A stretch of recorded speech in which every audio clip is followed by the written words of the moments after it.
Have you ever stood in the one place that should feel safe, only to realize you're completely alone? I'm Claire Thompson, and on the day I told my father I wanted to become a doctor, he looked me in the eyes and said I'd disgrace the family. The man who raised me to believe I could do anything turned into my worst critic the moment I wanted something for myself. Can you imagine your own father calling your dream an embarrassment? Before I tell you exactly what happened in that kitchen, let me know in the comments. Where are you watching from? Seriously, I want to know. Whether you're in Texas like me or halfway across the world, your support means everything. Now, here's where it all began. The fight started before I even finished my sentence.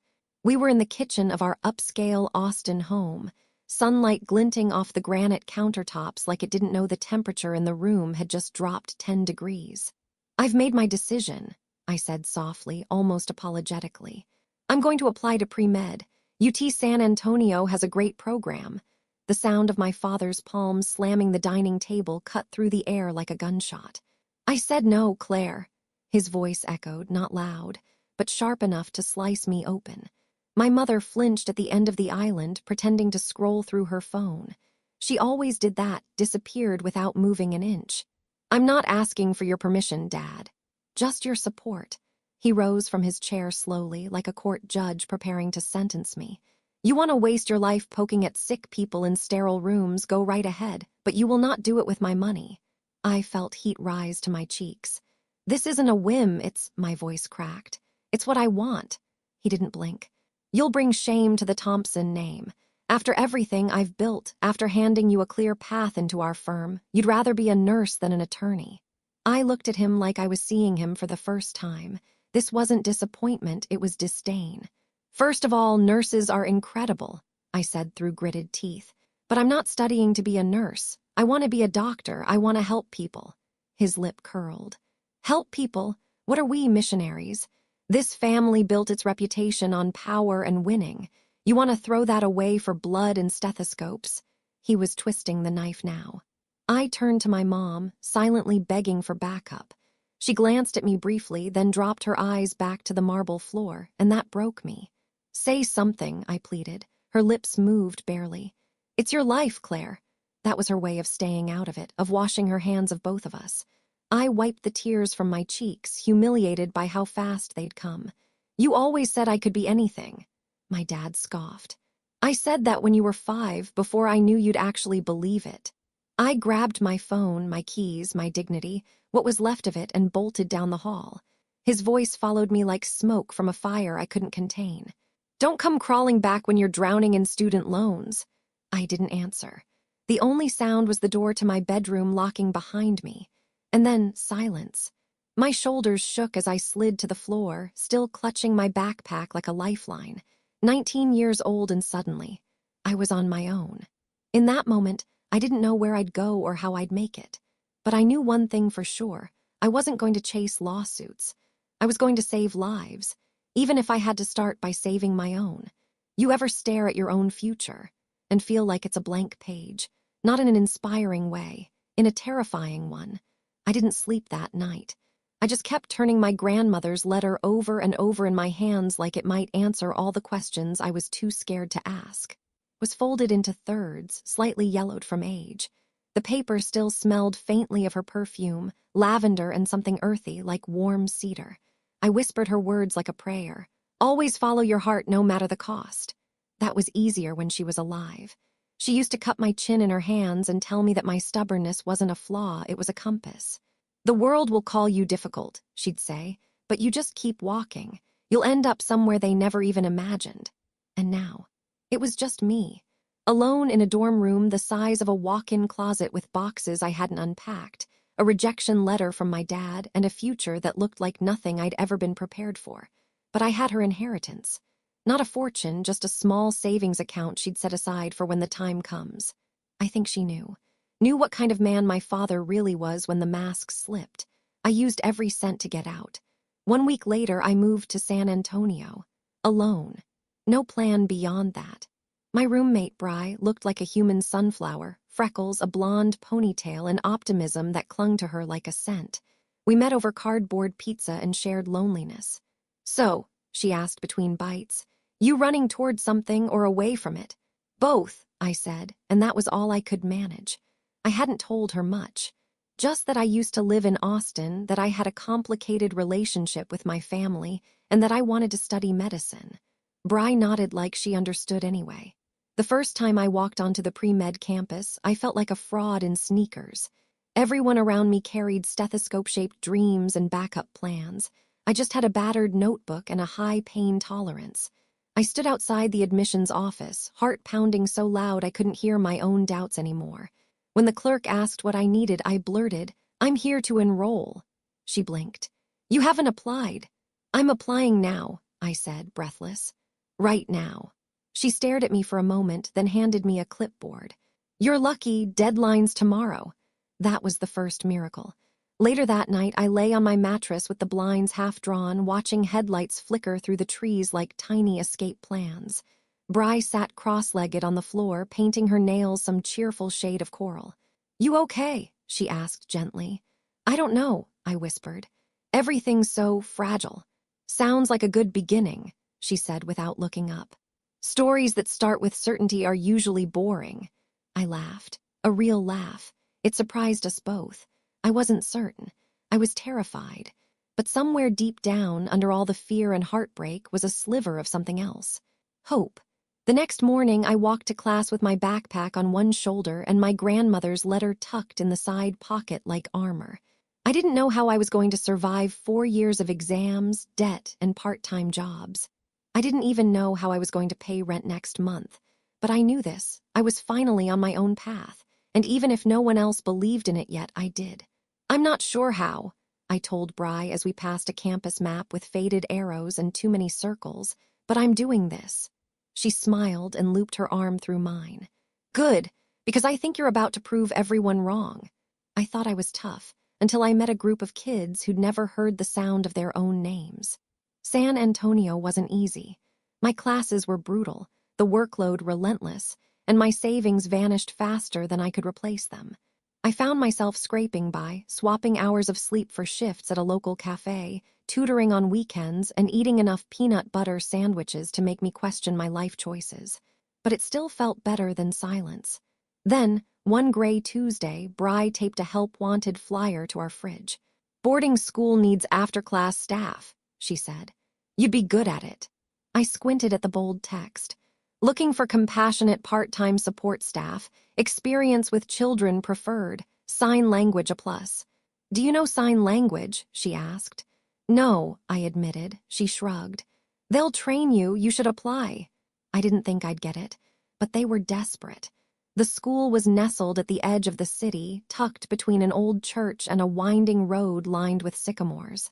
It served deaf and hard-of-hearing children, many of whom boarded full-time because their families lived hours away or just didn't know how to care for them.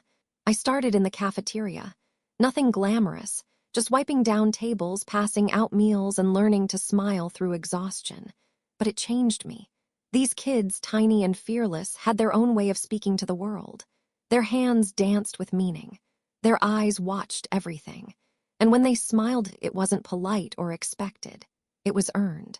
One little girl, Naomi, tapped my wrist and showed me the sign for friend by touching her fingertips together and pressing them against her chest. I signed it back with clumsy fingers. Her grin made my whole day better.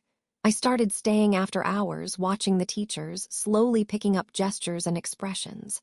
My favorite time was afternoon snack, when the noise wasn't sound but motion. That's where I met him. Jonah. He was standing near the milk cooler, sorting plastic cups into neat rows. Lean build, sleeves rolled up, curls escaping the edges of his knit cap. He caught me staring and grinned. Then, without a word, he signed, "Nice to meet you." I blinked, stunned, before remembering to lift my hands.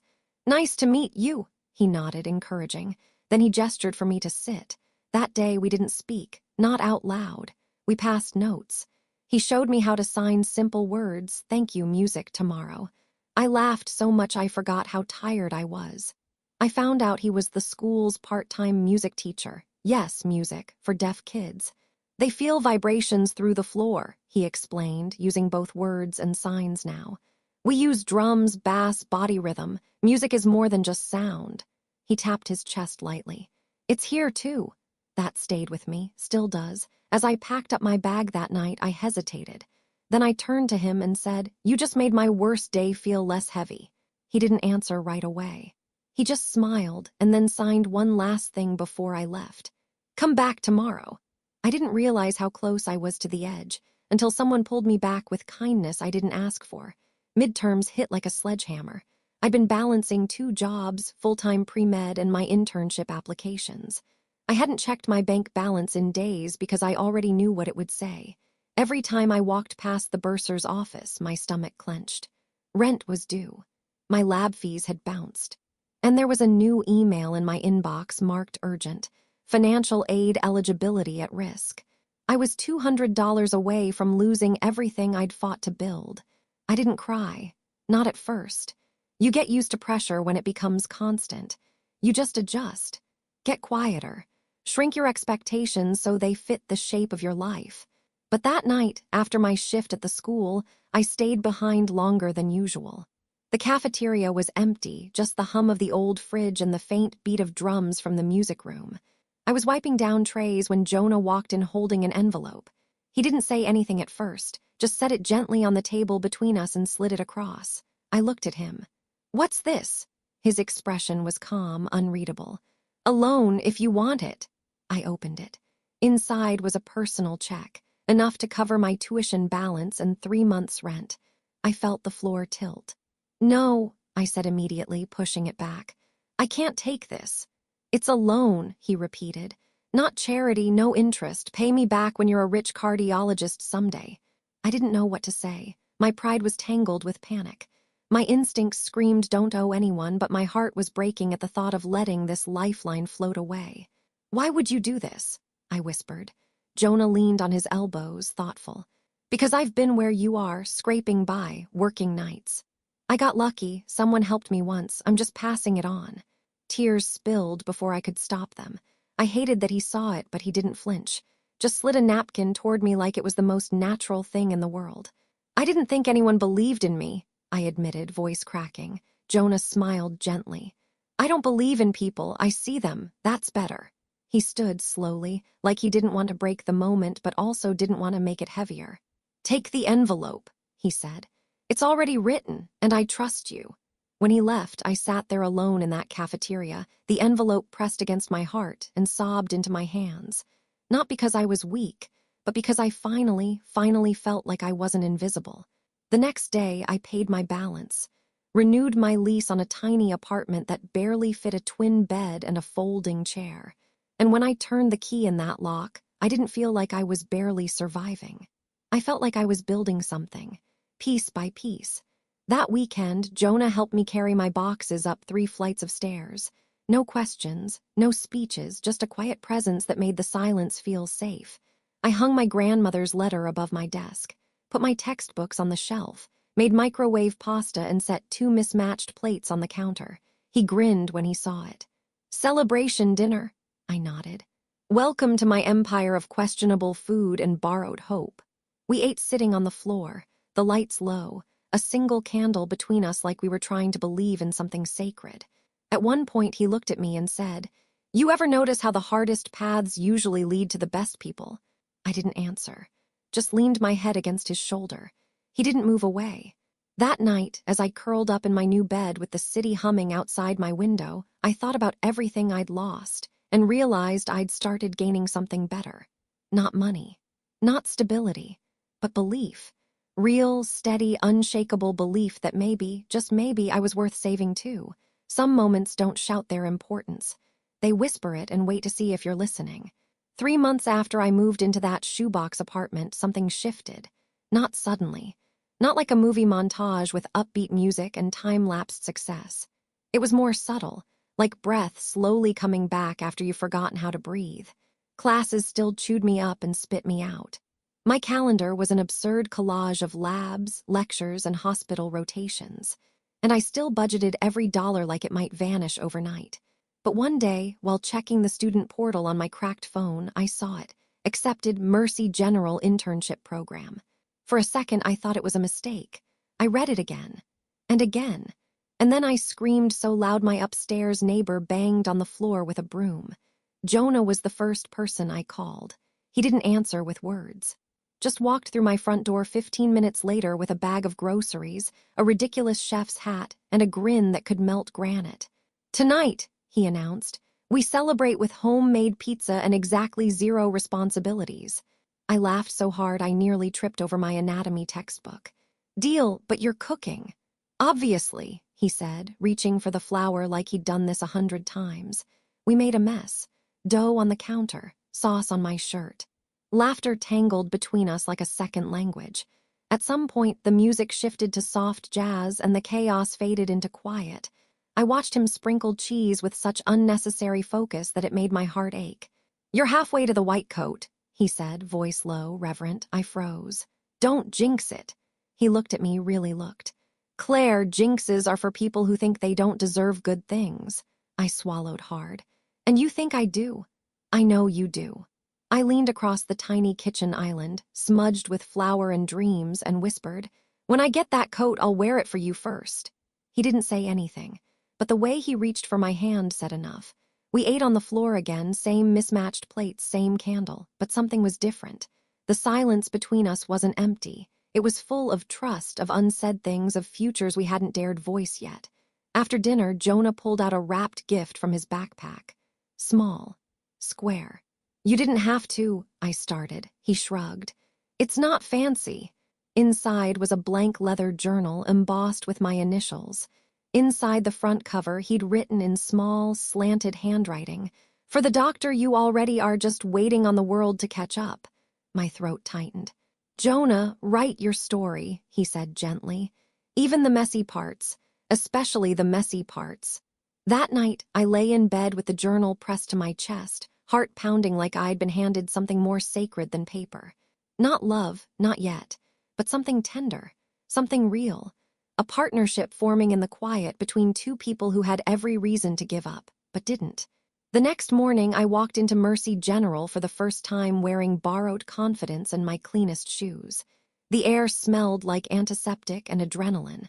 I saw white coats, blue scrubs, clipboards and codes and chaos.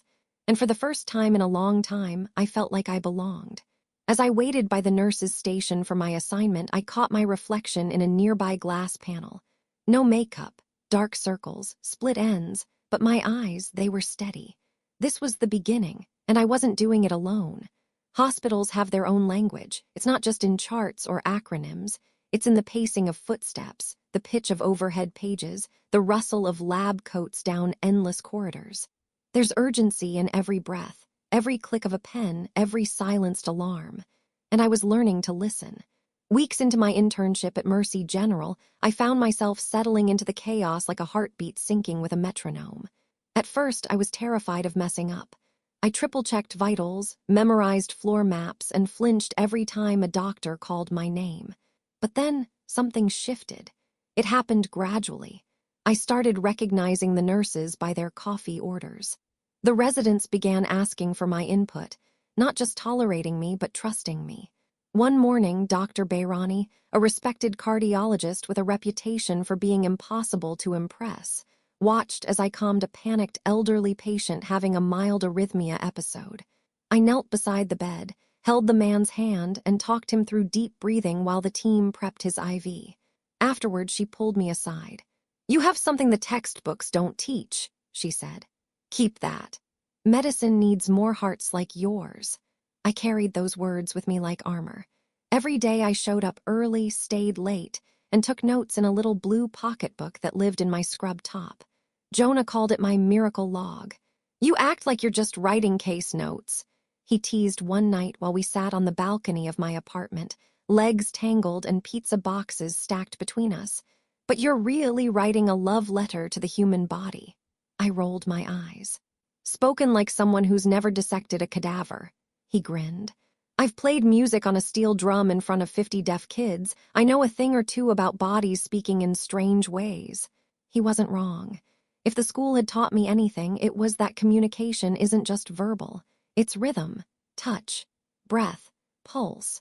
I thought about that every time I stood at a bedside, especially with patients who struggled to explain what hurt. One afternoon, I was assisting with intake when a woman was admitted for chest pains. English wasn't her first language, and she was too panicked to find the right words. Everyone around her was busy hooking her to monitors, checking her chart, but I knelt beside her and took her wrist gently in mine. Her pulse was rapid, erratic, but steadying.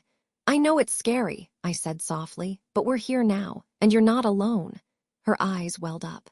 She didn't speak, but she squeezed my hand twice. Later, when the crisis passed, she asked her son to translate something for me. "She says your voice made her feel safe," he said. "Like home." I blinked fast, smiling through the tightness in my throat. That night, I jotted down a line in my miracle log. Sometimes all healing starts with being seen. Cardiology started calling to me more than I expected. It wasn't just the science of it, the rhythm and precision, it was the metaphor, the symbolism. The heart lies. It skips beats, masks pain, races when it shouldn't, pauses when you least expect it. But it always tells the truth if you listen long enough. That's what I told Jonah as we walked home one evening, hand in hand, the sun bleeding pink across the San Antonio skyline. "I think it's what I want to specialize in," I said quietly. He smiled. "That makes sense." "Why?" "Because you're good at hearing what people don't say." We walked in silence for a moment, then I laughed. "What?" "I just realized something," I said. "I've spent so much of my life trying to explain myself to people who were never really listening, and now I'm learning to understand people who don't even use words." He stopped walking, turned to me. "That's your superpower, Claire." I shook my head, amused. "Superpower," he nodded. "You take silence and you turn it into something that heals. They say the ER teaches you more in 10 minutes than med school does in a month." I didn't believe that, until the day the world slowed down and I had to decide whether to trust my instincts or freeze like everyone else. It was a rainy Thursday, one of those bone-soaking, thunder-humming afternoons that made everything feel heavier. I had just finished rounds and was headed to the staff lounge for 5 stolen minutes of lukewarm coffee when the ambulance bay doors flew open and chaos rolled in. The paramedics shouted over the storm. "Male, late 50s. No ID. Found unconscious outside a market. Woke up in the rig, can't speak, unresponsive to verbal commands, erratic breathing." I watched as they wheeled him in, pale, soaked, and flailing. His lips were tinged blue, fingers twitching. He looked terrified. The lead resident barked orders, but something felt off. Everyone was treating him like a language barrier, shouting commands louder, assuming he didn't understand. But he did. I saw it in his eyes, desperate, focused. Then I noticed his hands. They weren't flailing randomly. He was signing. Rapidly, I stepped forward. "Wait, stop." The resident turned. "Intern, this isn't the time." "I think he's signing," I said, breathless. "He's not just panicking, he's trying to communicate." They hesitated. That second of silence gave me just enough space to kneel by the stretcher and meet the man's eyes. I signed slowly, fingers shaky. "What do you need?" His hands moved again, slower this time, strained. "Heart, defect, bag, meds." My pulse slammed in my ears. "He's got a cardiac condition. He needs something from his bag, his medication." The attending snapped into focus. "Where's the bag?" A paramedic handed it over. I tore it open. Pill bottles, glucose tablets, medical ID. I read the label, nitroglycerin. "Here," I shouted, thrusting the bottle into the doctor's hands. "He's telling us what he needs." Seconds later, the patient's breathing evened out. His eyes fluttered closed, but this time not in distress. Just relief. The room exhaled with him. Someone clapped a hand on my shoulder. I turned to see the attending, eyes wide. "If you hadn't caught that." He didn't finish the sentence. He didn't have to. Later that night, I sat on the steps outside the hospital, the storm finally breaking, cool air clinging to my scrubs.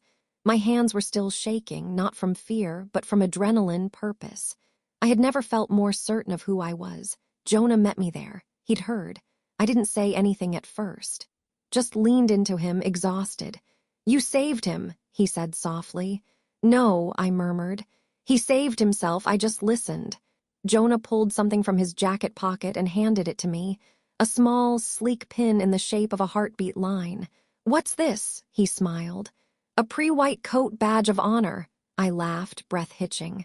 "Too soon." "Not soon enough," he said. Back in my apartment, I opened my miracle log and scribbled furiously, barely able to keep up with the words pouring from my hands. Today, I used my hands instead of my mouth. And they heard me. The world heard me. I wasn't a student. I wasn't a daughter living in someone's shadow. I was a translator between fear and survival. And for once, I didn't need permission to matter. Some knocks on the door change everything. It was a Sunday afternoon. I was still in my scrubs from the overnight shift, hair tied up, microwave buzzing in the background. The apartment smelled like burnt coffee and lavender dryer sheets. When I heard the knock, I didn't rush.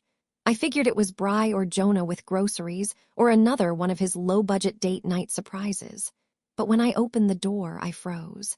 Standing there was a man in a dark tailored suit, flanked by two equally polished individuals who looked like they walked off a Forbes magazine cover.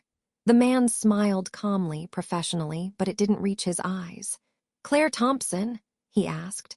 I nodded slowly, unsure whether to be nervous or just very confused. "I'm Victor Chen. My father was the patient you helped at Mercy General 3 days ago."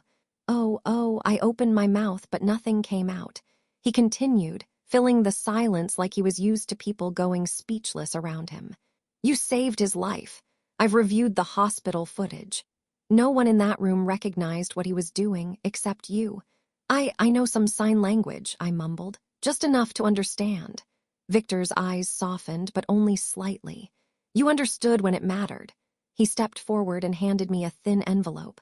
"I manage my family's philanthropic foundation. We're always looking for people who make a difference quietly without expecting applause." I opened the envelope and saw a check, 6 figures. I blinked. "This isn't a reward," he said before I could protest. "It's a grant, unrestricted. Use it for med school, research, living expenses, whatever keeps you on this path. There's no catch." "No catch," I whispered, heart pounding. "No contract, no speech to give." He shook his head.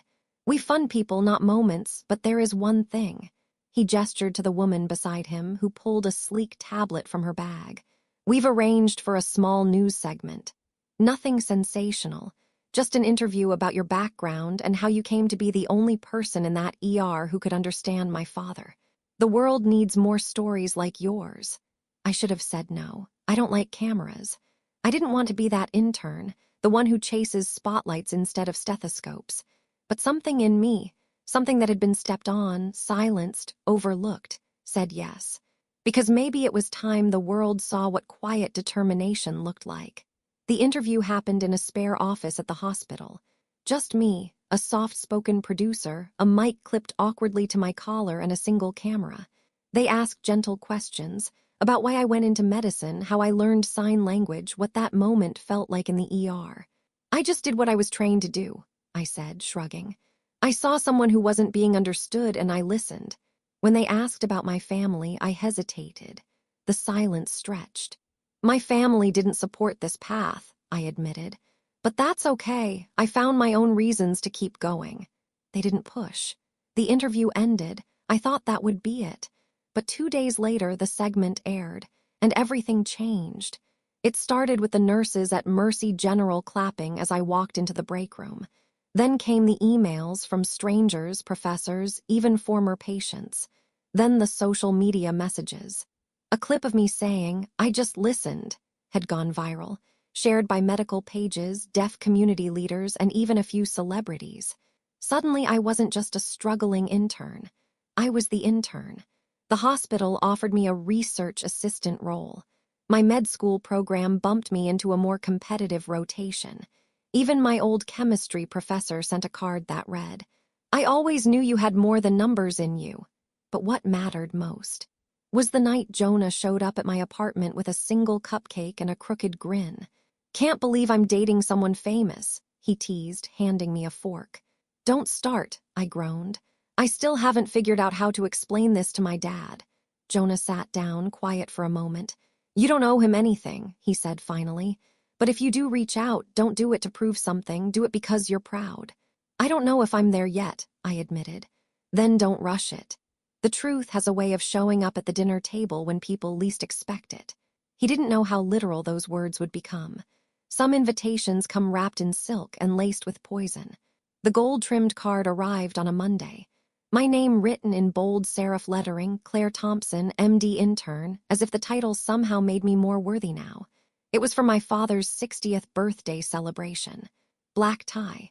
No RSVP required. Just dinner begins promptly at 6.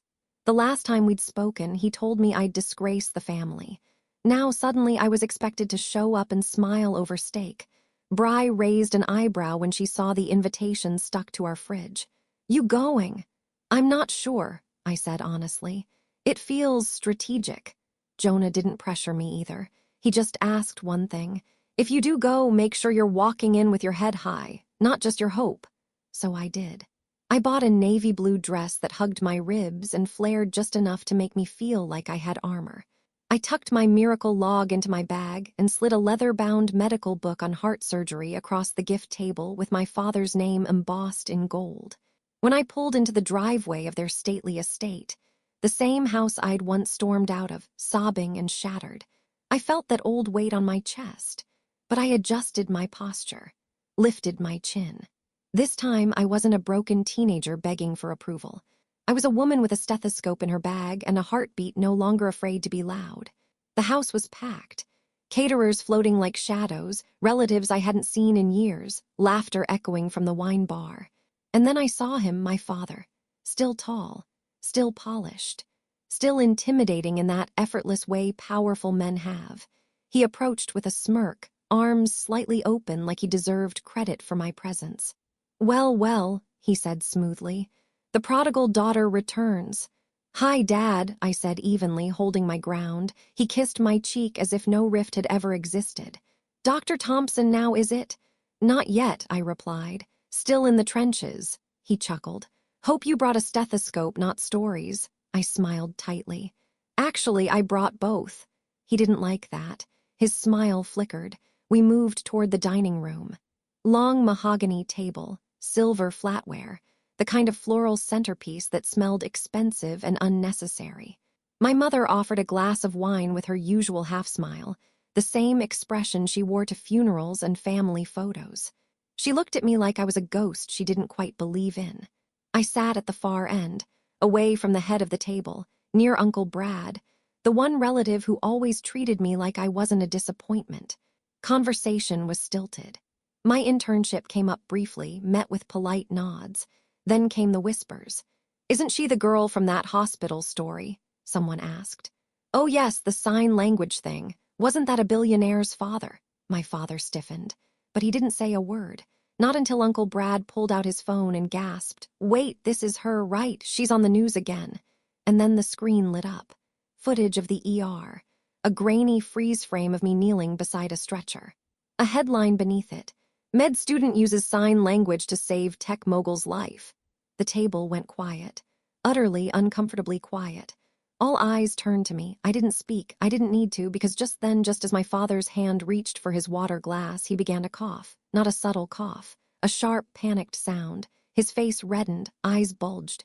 He stood up abruptly, knocking the chair back. My mother shrieked. Someone called his name, and I moved, without hesitation, without fear, without permission. I rounded the table, turned him around, and planted my feet. One swift thrust beneath his ribs. Nothing. Second thrust, still nothing. Third time harder, and then it happened. A chunk of filet mignon shot from his mouth onto the pristine white tablecloth. He collapsed back into the chair, gasping, hand on his chest. Silence. Not one person moved, except me. I knelt beside him, took his pulse, gently lifted his wrist. "Keep breathing, Dad," I said softly. "You're okay." He blinked down at me, eyes watering, body trembling. "You saved my life," he whispered. I nodded. "Now you know why I chose medicine." He stared at me for a long moment. And then, for the first time in my entire life, my father, Charles Thompson, senior partner, man of power and pride, nodded with humility. "I was wrong," he rasped. The guests watched like it was theater. "I'm proud of you, Claire." I didn't cry, but my voice shook when I said, "Thank you." Because those 3 words weren't about him finally seeing me. They were about me finally seeing myself. After the applause faded and the dishes were cleared, I found myself standing alone by the fireplace. The same one I used to sneak down to when I was little, wrapped in a blanket, pretending it could burn away my fear of the dark. Now, I was no longer afraid of the dark. And yet, I still didn't know how to talk to the man sitting silently in the leather chair beside it. My father looked smaller somehow. Not physically, but the kind of smaller that comes when pride steps out of the room. He hadn't changed clothes, just removed his tie, unbuttoned his collar. There was a folded napkin in his lap and a half-full glass of untouched whiskey on the side table. I didn't speak first. For once, I let him sit in the quiet. Finally, he looked up. "You always liked that fire," he said, not quite meeting my eyes. "Used to curl up right there in your pajamas." "I remember," I said softly. It was the one place in this house that didn't feel like it expected anything from me. He let out a faint breath, part chuckle, part guilt. "I deserve that." I didn't say he did. I didn't say he didn't. We both knew the truth was bigger than either sentence. After a moment, he reached under the side table and pulled something out. A glossy brochure, aged but clearly cared for. The Thompson and Carrington law firm. The legacy. He handed it to me without fanfare. "I found this in my desk drawer. Thought it might mean something to you." I took it slowly, like it might crumble.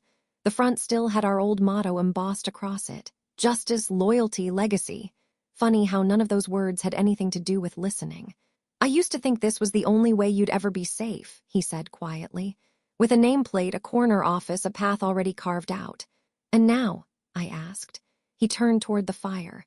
"Now I see, safety doesn't always look like tradition. Sometimes it looks like risk. Like saving a stranger who no one else could understand. Like knowing a pulse better than a contract." I ran my fingers over the edges of the brochure, thinking of all the nights I had hated it, had feared that this was my only option. But now it didn't feel like a trap. It felt like a relic, a marker, a symbol of where I started. I looked at him, really looked. And I saw the lines on his face not as armor, but as maps. Roads built by mistakes, pressure, pride, and maybe now, finally, regret. "I think I'll frame it," I said softly. That surprised him, his brow furrowed. "As a reminder of where I came from," I added, "and of how far I've gone." He nodded slowly. "I'm sorry," he said then, 3 syllables that once felt impossible. "Not just for what I said, but for what I didn't say, for what I refused to see." I could have cried. I didn't. Instead, I leaned back in the chair beside him, folded the brochure in my lap, and let the quiet wrap around us like a peace offering. "I used to think you were ashamed of me," I said. "I was scared," he replied, voice nearly a whisper. "Scared I wouldn't know how to protect you if you walked a path I didn't understand." "You didn't have to understand it," I said. "Just respect it." He gave a slow, solemn nod. "Well, I do now." The fire crackled. Neither of us moved. And for the first time in years, we just sat. No expectations, no arguments, just father and daughter, side by side. Not trying to win each other over, but just being. It wasn't a dramatic ending. No confetti, no grand gesture. But sometimes healing doesn't roar. Sometimes it flickers, like firelight on an old photograph. 2 years later, I stood in front of a sunlit building with my name on the plaque. Dr. Claire Thompson, Pediatric Cardiology and Community Health Center. The air smelled like fresh paint, warm grass, and possibility. Kids ran barefoot across the courtyard, some laughing, some signing furiously to each other with expressive hands, a few clutching small laminated diagrams of hearts that we'd handed out that morning. We had officially opened our doors. The clinic wasn't flashy. It didn't have a high-rise skyline view or marble floors, but it had something far rarer: intention. Every hallway had color-coded signs in both English and ASL. Every exam room was designed with sensory-friendly lighting and quiet corners. And every staff member, from nurses to reception, had been trained to communicate with empathy, no matter the language, volume, or pace. We were building more than a clinic. We were building access. I walked through the lobby where Jonah was showing a group of wide-eyed children how to feel their own pulses. "Your heart is like music," he told them. "You don't always hear it, but you can feel it. And when something feels off, that's your body asking for attention, not punishment." One little boy with cochlear implants tapped his chest and signed, "My heart goes fast when I see my mom." Jonah smiled, signed back, "That's called love." Watching him made something ache in my ribs, a quiet kind of gratitude. The kind that doesn't shout but hums like a second heartbeat. Victor Chen stood off to the side, arms folded, watching the chaos with amusement. "You built something real," he said when I joined him. "My father would have loved this place." I smiled. "I hope so. I owe him more than I can explain." "You paid that debt the second you listened when no one else did." He handed me a new donation certificate. 7 figures, silent support, no cameras this time. "I believe in quiet impact," he said. "Just keep doing what you're doing." And then, right on cue, the cameras did arrive. Local reporters, photographers, a modest crowd of donors and families gathering near the ribbon. I hadn't prepared a speech. I didn't need to. I stood beside the podium, took the scissors in my hand, and smiled when I saw a familiar figure step into the crowd. My father, dressed simply. No tie, no entourage. He stood beside my mother, who nodded at me with soft, watery eyes. When I finished cutting the ribbon, a reporter caught him for a quick soundbite. "Mr. Thompson, how does it feel watching your daughter open a clinic like this?" He hesitated, just long enough to make the pause feel honest. Then he smiled, a real one this time. "Turns out," he said, "the heart knows best." Later that afternoon, I sat on the steps of the clinic while the sun began its slow descent. Children's laughter still echoed from the classrooms inside. Jonah joined me, sliding his hand into mine, warm and familiar. "You did it," he said. "We did it," I corrected. He leaned his head against mine. I glanced down at the journal I still kept in my bag, the one he gave me when I was just starting out. I flipped to the final page and wrote the last line I knew this story needed. "Justice doesn't always look like revenge. Sometimes it just looks like being seen, because I'd lived it. And I'd finally learned. My voice didn't need to be the loudest to be heard. It just had to be mine."